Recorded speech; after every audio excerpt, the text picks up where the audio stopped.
এসএসসিতে ঠিক কত পয়েন্ট পেলে এইচএসসিতে সায়েন্স নেওয়া উচিত হবে? এই ভিডিওটা এসএসসি 26 ব্যাচ ছাড়াও এসএসসি 27, 28, 29 প্রত্যেকটা ব্যাচের জন্য ইকুয়ালি ইম্পর্টেন্ট। মনে করো তুমি এসএসসিতে 4.00 পেয়েছো। তুমি যদি ঢাকা বিশ্ববিদ্যালয়ের ভর্তি পরীক্ষা দাও তোমার 2 পয়েন্ট কাটা যাবে। তুমি যদি মেডিকেল পরীক্ষা দাও তাহলে তোমার 8 পয়েন্ট কাটা যাবে।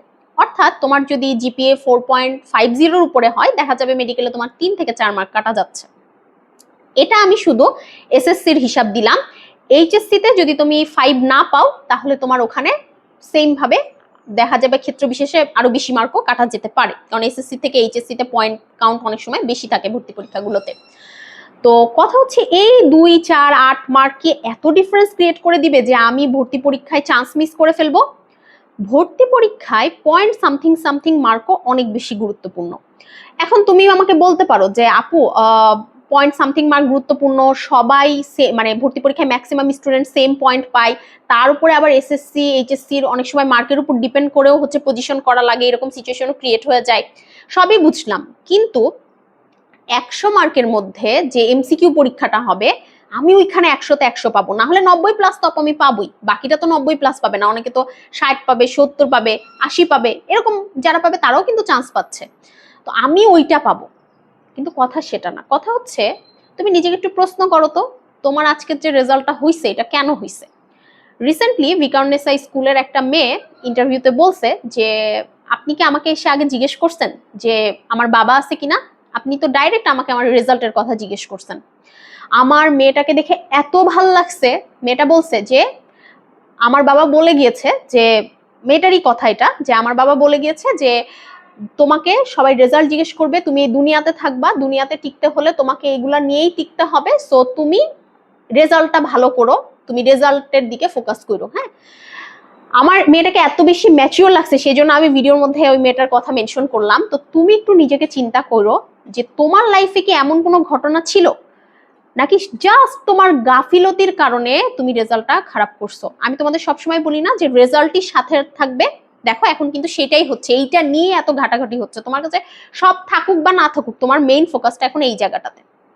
তো যদি তোমার উত্তর এটা হয় যে এসএসসিতে তুমি গাফিলতি করছো সেই কারণে তোমার হচ্ছে রেজাল্ট খারাপ হয়েছে, তাহলে তুমি এইচএসসিতেও গাফিলতি আসলে করবা। এই যে 1 লাখ স্টুডেন্ট যারা জিপিএ 5 পাইছে তাদের থেকে কম সংখ্যক স্টুডেন্ট কিন্তু এইচএসসিতে জিপিএ 5 পাবে। এখানে খুবই স্মল একটা পোর্শন স্টুডেন্ট থাকবে যারা এসএসসিতে জিপিএ 5 মিস করছে কিন্তু এইচএসসিতে গিয়ে ভালো রেজাল্ট করে ফেলাইছে, এবং তারা পরবর্তীতে আসলে ঢাকা বিশ্ববিদ্যালয়ে চান্স পায়। আমি আমার এরকম 2-1টা ফ্রেন্ডকে চিনি দেখেই কথাটা বললাম। তো ওরা হয় ওদের কোনো একটা অকারেন্স ঘটছিল এসএসসিতে, অথবা এসএসসিতে ওরা অতটা বেশি ফোকাস ছিল না, ওরা এইচএসসিতে উঠে সেই লেভেলের ফোকাস হয়ে গেছে। তো তোমার যদি নিজের মনের মধ্যে আত্মবিশ্বাসটা থাকে যে যা হইছে হইছে, এখন থেকে আমার নিজের প্রতি আত্মবিশ্বাস আছে, আমি করে দেখাবো, আমি পারবো, আমি রেজাল্ট ভালো করবই। দিন শেষে পড়াশোনা করলে রেজাল্ট ভালো হয়, দ্যাটস ইট। এনভায়রনমেন্ট সেখানে ফ্যাক্ট হয়, বাট পড়াশোনাটাই তোমাকে আগায় নিয়ে যাবে তোমার রেজাল্ট ভালো করার ক্ষেত্রে। তো মেন কথা হচ্ছে এটা, যারা জেনুইনলি ফিল করো যে সায়েন্সে পড়তে আগ্রহী তারাই প্রথম কথা সায়েন্স নিবা।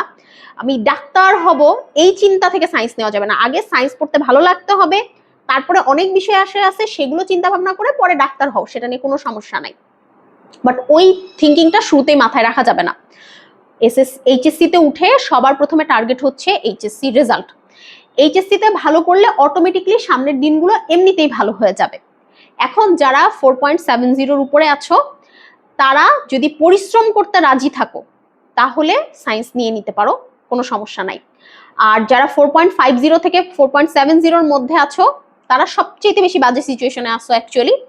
তারা সায়েন্স বা যে কোনো গ্রুপই নাও, নেওয়ার আগে বেশ কয়েকবার চিন্তা করবা, কারণ তোমাদের ভবিষ্যৎ কিন্তু বেশ ভালো সামনে। এই ডিসিশনটা তোমাদের জন্য অনেক বেশি গুরুত্বপূর্ণ। এরা একটা মানে 4.50 থেকে 4.70 ওরা বেশ ভেজালের সিচুয়েশনে থাকে। তো তুমি জেনুইনলি সবকিছু বিচার বিবেচনা করে ডিসিশন নিও। আর যারা 4.50 নিচে আসো তারা একদম সায়েন্স ভালো লাগার কারণ, সায়েন্সে পড়ে জেনুইনলি তুমি কি হতে চাচ্ছ যেটা তোমাকে অন্যান্য গ্রুপ সাবজেক্ট অফার করছে না, এবং জেনুইনলি তুমি পরিশ্রম করবা এটা মাথার মধ্যে 100% সেট করে যদি নিতে পারো, তাহলেই যারা 4.50 নিচে আসো তারা হচ্ছে সায়েন্স নিবা। এটা হচ্ছে একান্ত আমার ব্যক্তিগত মতামত। এর থেকে কম সিজিপিএ, এর থেকে বেশি সিজিপিএ, দিন শেষে তোমার ডিসিশন তোমার, কারণ তোমার ডিসিশন নিয়ে তুমি যেন আফসোস না করো এটা তোমাকে মেক শিওর করতে হবে। আমি তোমাকে এভাবে লিখিয়ে মানে দলিল দস্তাবেজ করে দিয়ে দিতে পারবো না যে তুমি এত পয়েন্ট পাইলেই তুমি হচ্ছে সায়েন্স নাও বা এত পয়েন্ট পেলে সায়েন্স নিও না।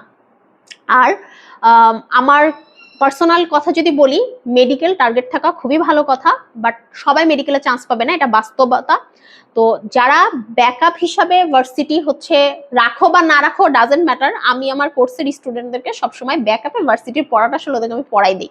কারণ আমার কোর্সের স্টুডেন্টরা আলহামদুলিল্লাহ অনেক ভালো স্টুডেন্ট, ওরা যদি কোনো কারণে মেডিকেলে চান্স মিস করে ফেলে, ওরা যেন এই জায়গাটাতে চান্সটা মিস না করে সেটা আমি মেক শিওর করে দিই। বাট সবার আগে টার্গেট কিন্তু এইচএসসি, এইটা যেন মাথায় থাকে। হ্যাঁ, আর এরপরেও যদি সায়েন্স, কমার্স, আর্টস এগুলোর একটা ক্লিয়ার ধারণা চাও, সেটার ভিডিও লিংক হচ্ছে কমেন্টে দেওয়া থাকবে, ওটা সবাই দেখে নিও।